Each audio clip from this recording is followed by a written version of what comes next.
Andy Dick suffered suspected heroin overdose on Hollywood Street. Report. Shocking photographs recorded comic Andy Dick suffering an apparent drug overdose on the streets of Hollywood on Tuesday, as fast-acting passers-by administered Narcan to the disgraced funny man. The 59-year-old was seen accidentally slumped over on a concrete staircase leaning on a wall outside a building in the iconic Los Angeles neighborhood. According to photographs acquired by TMZ, Dick, wearing a brown jacket, pajama trousers, and Crocs, was limp and unresponsive as a man sought to support him up as his distinctive rectangular glasses sat on the ground in front of him. Several acquaintances of the convicted sex offender raced to his side, with one shouting for him to wake up, while others called for an ambulance. The source alleged. A dose of Narcan was provided to Dick, who reacted positively to the life-saving opioid overdose treatment. He recovered consciousness as first responders from the Los Angeles fire and police departments arrived.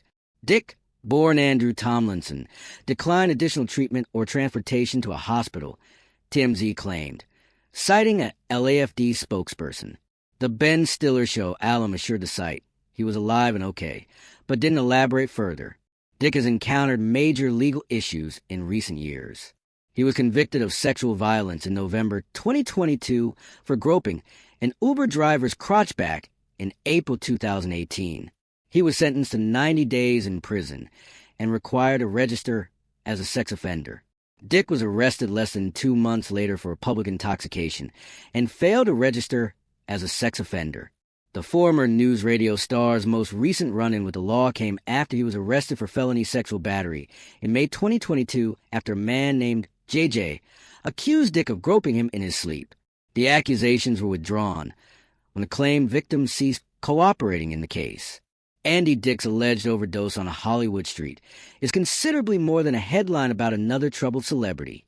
It is a culmination of years of upheaval, representing the junction of addiction, mental health concerns, fame, public scrutiny, and a pattern of unsolved personal issues.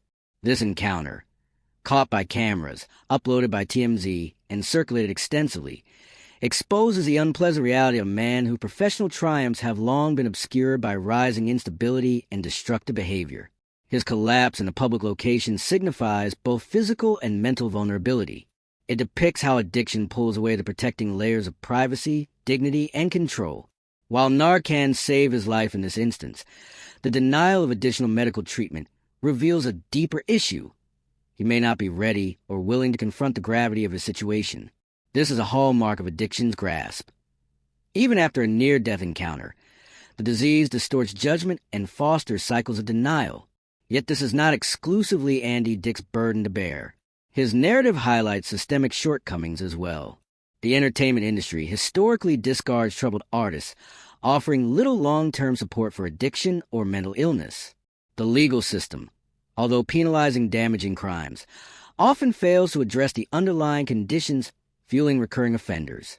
Society watches judgments and moves on, while individuals like Dick remain locked in destructive loops. The media's position complicates matters further.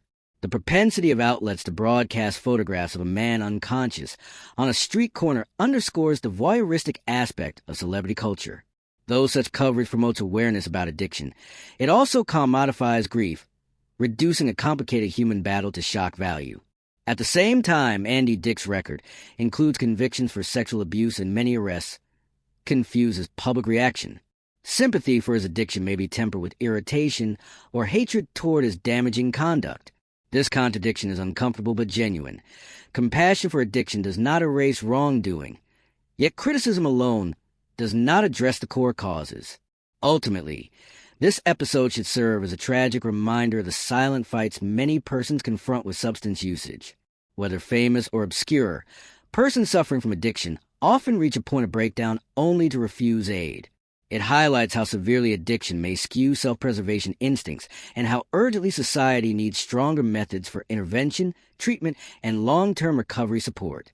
The greater fact is that Andy Dick's overdose is not only a human failing, but a multidimensional representation of a dysfunctional system, one that blends the expectations of fame, inadequate mental health infrastructure, the opioid crisis, and the public's consumption of celebrity tragedy.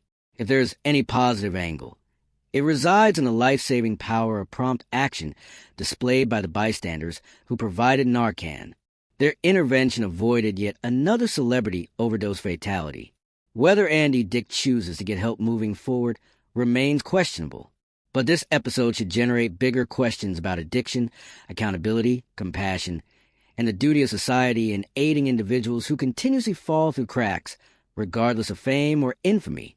His survival this time presents an opportunity for him, for the entertainment business, and for the public to reevaluate how we approach and understand addiction in all its agonizing complexity.